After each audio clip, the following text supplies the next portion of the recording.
ఈ కార్యక్రమం సందర్భంగా 100 సంవత్సరాల కార్యక్రమం సందర్భంగా ఈ ఎల్బీనగర్ డివిజన్కి సంబంధించిన ఎల్బీనగర్ నియోజకవర్గ సెక్రటరీ అజయ్ గారు, ఈ వివిధ డివిజన్ ప్రెసిడెంట్లు, స్టేట్ సెక్రటరీలు, ముఖ్యంగా గాంధీభవన్ ఇన్ఛార్జ్ శ్రీ సురేందర్ గారు, అదేవిధంగా స్టేట్ సెక్రటరీ అశోక్ గారు, వీళ్ళందరూ కూడా పాల్గొన్నారు. ఈ కార్యక్రమంలో భాగంగా ఈరోజు మేమందరం కూడా కలుసుకునేది ఆనాడు మన దేశ స్వాతంత్రాన్ని సాధించే క్రమంలో మన నాయకులు, జాతీయ నాయకులు మహాత్మా గాంధీ గారు, నెహ్రూ గారు, అంబేద్కర్ గారు, రకరకాల వివిధ దేశ నాయకులందరూ కూడా వారు ఏ విధంగా త్యాగాలు చేశారు, ఏ విధంగా దేశానికి తమ సర్వస్వాన్ని అర్పించి ఈరోజు మనకు స్వేచ్ఛావాయులు, స్వతంత్రాన్ని అందించినారు. ఈ కార్యక్రమాలని వాళ్ళు జరిపిన ఒక పోరాటాన్ని, ఆ స్ఫూర్తిని అందించేలా వాళ్ళ త్యాగాలను మళ్ళొకసారి గుర్తు చేసుకునే విధంగా నెలవారీ కార్యక్రమంలో భాగంగా ఇవన్నీ కార్యక్రమాలు చేస్తున్నాం. ఈరోజు మనం తలుచుకుంటూ ఉంటే మనకి ఇప్పుడు రీసెంట్గా జరిగిన ఒక సంఘటన పాల్గామ్లో ఏదైతే జరిగిందో దాని సంఘటన కనుక మనం చూస్తే మనం ఎంత దీనంగా మన పరిస్థితి, దేశం ఎంత అభద్రతా భావంతో కుటుంబచారుతో మనకు తెలుసుకుంటాం. ఆ రోజు మనకు అధికారంలోకి వచ్చే ముందు బీజేపీ ఏమన్నది, మేము చౌకీదార్ అని చెప్పింది. చౌకీదార్ అని మేము అప్పటి నుంచి కూడా చెప్తున్నాం, చౌకీదార్ చోరే అంటున్నాం. ఎందుకంటున్నాం అంటే ఈరోజు ఆయన చౌకీదార్ అని చెప్పేసి ఈరోజు ఏదైతే పాల్గామ్లో జరిగిన సంఘటన ఏదైతుందో 2 కిలోమీటర్ల కింద ఏమో సైనికులు ఉంటారు, కానీ పైననేమో అక్కడ ఒక సైనికులు ఉన్నారు. మనం కనీసం ఒక చిన్న ప్రోగ్రాం చేసుకుని ఎక్కడ పడితే అక్కడ మనకి పోలీసులు కానీ అటువంటి పర్యాటక ప్రదేశంలో కనీసం ఒక పోలీసు కూడా లేడు.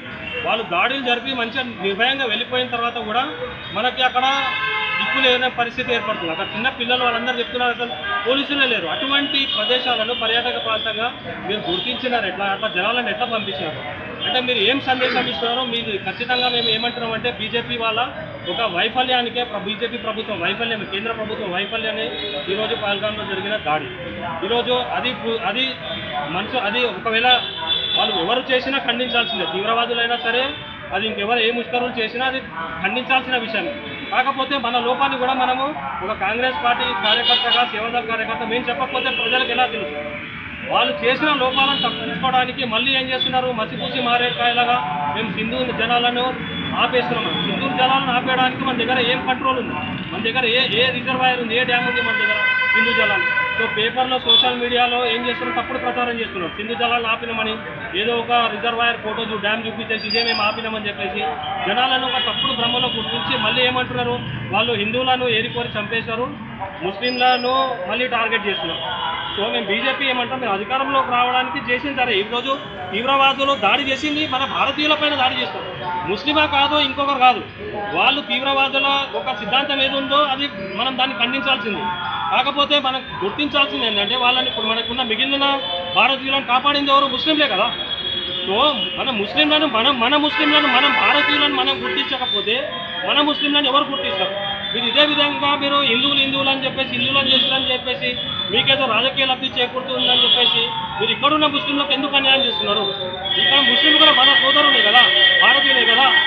మనం ఆనాడేమో హిందీ చీనీ బాయి అన్నారు, మీరు చైనీయులనే కలుపుకుంటా అన్నారు. ఈరోజు ముస్లిం సోదరులు ఆ రోజు ముస్లింలకు మన స్వాతంత్ర పోరాటంలో భాగస్వామ్యం లేదా? వాళ్ళు పాలు పంచుకోలేదా? వాళ్ళందరూ పాలు పంచుకున్నది కానీ వాళ్ళకు కూడా సమాన హక్కులను కల్పించినాము, వాళ్ళకు అందరికీ హక్కులు కల్పించినాం. లేకపోతే వాళ్ళకి హక్కులే కల్పించేది కాదు కదా. ఈరోజు బీజేపీ ఏదైతే తప్పుడు విధాలను అనుసరిస్తుందో అది సామ్యవాద సిద్ధాంతాన్ని తప్పించి సామ్రాజ్యవాద సిద్ధాంతాన్ని వైపు పోతున్నట్టు అనిపిస్తుంది. మేము బీజేపీ ప్రభుత్వాన్ని, కేంద్ర ప్రభుత్వాన్ని డిమాండ్ చేస్తున్నాం, నిజంగా మీకు చేతన అయితే మీకు పూర్తి బహుమతి ఉంది. కాంగ్రెస్ పార్టీకి ఎప్పుడు కూడా అంత సంపూర్ణ శక్తియుక్తులు, అవసరాలు, పరిస్థితులు లేకుండే. మీరు అనొచ్చు, మీరు అన్ని సంవత్సరాలు 70 సంవత్సరాలు పాలించినారు కదా, మనం ఆర్థికంగా చాలా చితికిపోయి ఉన్నాం. స్వాతంత్రం సంపాదించుకున్నప్పుడు మన దగ్గర గుండు చూడి తయారు కాని పరిస్థితుల్లో ఉన్నాం. అటువంటి పరిస్థితుల్లో మన జాతీయ నాయకులు మన యుద్ధాలను పక్కన పెట్టి, ఈ ద్వేషాలను పక్కన పెట్టి, మన మిగిలిన జాతీయవేత్తలు ఉన్నారు, అక్కడ కొన్ని కోట్ల మంది ఉండొచ్చు, అంతకంటే ఎక్కువ మంది ఇక్కడ ఉన్నారు. సో మెజారిటీ జనాభా ప్రయోజనాలను దృష్టిలో పెట్టుకొని ఆ రోజు రాజకీయ నిర్ణయాలు తీసుకున్నాం. సో దానివల్లనే మనం ఈరోజు సుఖ సంతోషాలతో గడుపుతున్నాం. మేము కాశ్మీర్ని మేము వదులుకోదలుచుకోలేదు, మేము కూడా వదులుకోదలుచుకోలేదు. మీకు నిజంగా ఈరోజు కనుక చిత్తశుద్ధి ఉంటే మీరు ఈరోజు పాక్ ఆక్యుపైడ్ కాశ్మీర్ ఎందుకు స్వాధీనం చేసుకోరు? మీకు మాకు లేని అనుకూల పరిస్థితులు ఉన్నాయి, ఆర్థికంగా పరిపుష్టత ఉన్నాయి. ఈరోజు 35 లక్షల కోట్ల బడ్జెట్తో మన భారతదేశం ఉంది. పాకిస్తాన్కి 18 లక్షల కోట్లే ఉంది. వాళ్ళకంటే శక్తియుతుల్లో ఆర్థికంగా మనం డబల్ ఉన్నాం. ఈరోజు పాకిస్తాన్ చాలా వీక్ ఉంది, బలహీన పరిస్థితి ఉంది. శక్తియుక్తుల వాళ్ళ శక్తి సామర్థ్యాల ప్రకారం కానివ్వండి, ఆర్థిక స్తోమత ప్రకారం, అంతర్జాతీయ వాళ్ళ సంబంధాల విషయంలో ప్రతి విషయంలో కూడా వాళ్ళు ఈరోజు బలహీన పడి ఉన్నారు. వాళ్ళు బలహీన పడిన క్షణంలో మనం చాలా బలవంతులైన పక్షంలో మీరు చేయాల్సిన పని ఏంటిది? కనీసం పర్యాటకులను కాపాడుకోలేకపోయింది. ఇది మేము అడుగుతున్నది. ఈరోజు బీజేపీ ప్రభుత్వాన్ని మనం నిలదీసేది ఇది. మనం కార్యకర్తలు ఈరోజు బీజేపీ కార్యకర్తలు ఎవరు వచ్చినా సరే హిందూ హిందూ అంటున్నారు. హిందూ కాదు, ఫస్ట్ భారతీయత అన్నది. మీకు భారత హిందుత్వం గొప్పదా, భారతీయత గొప్పదా? నిలదీస్తున్నాం మేము ఈరోజు బీజేపీ ప్రభుత్వాన్ని, బీజేపీ నాయకులు. మీకు హిందుత్వం గొప్పదా, భారతీయత గొప్పదా? మీరు ఇలా అధికారంలోకి ఏం చెప్పొచ్చినారు? మీరు సెక్యులర్ పార్టీ అని చెప్పేసి అధికారంలోకి వచ్చి ఈరోజు సెక్యులర్ వాదులను తిడుతున్నారు. మీరు నిజంగా మీకు సెక్యులర్ వాదం కనుక ఉంటే మీరు మార్చండి రాజ్యాంగాన్ని. మీరు రాజ్యాంగాన్ని మార్చి అప్పుడు మీరు సెక్యులర్ వాదం ఏం పనిచేస్తుందో, హిందుత్వవాదం ఏం పనిచేస్తుందో.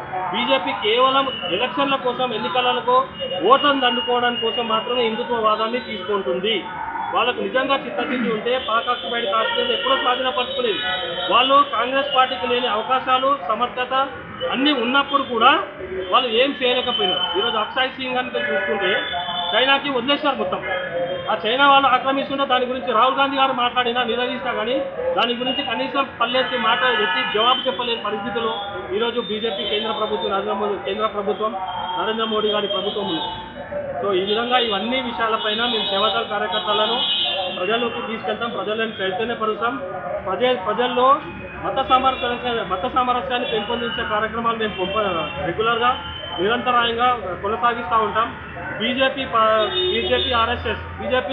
ఆర్ఎస్ఎస్ ముసుగులో ఈరోజు బీజేపీ ఆర్ఎస్ఎస్ ఎజెండాను అమలు చేస్తుంది. ఈ హిందుత్వవాదం మన దేశానికి మంచిది కాదు. భారతీయత అనేదే మన వాదం. వాళ్ళు హిందుత్వం అనగనగా తీసుకున్నప్పుడైతే మనం భారతీయత అనే ఆయుధాన్ని మనం వాడాల్సిందే. భారతీయత మనకు ఇచ్చాం.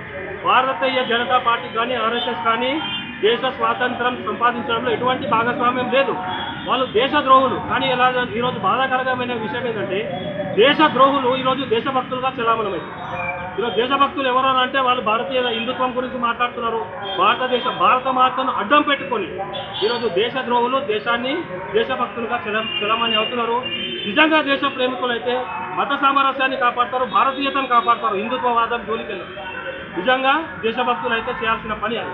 సో ఈ విధంగా నేను మా శ్రేణులను ఉత్తేజపరుస్తూ, శ్రేణులను చైతన్యపరుస్తూ మన ప్రజల్లోకి ముందుకు వెళ్ళాలనే దిశగా చర్యలు తీసుకోవాలని కోరుతున్నాను. థ్యాంక్ యూ, ధన్యవాదాలు.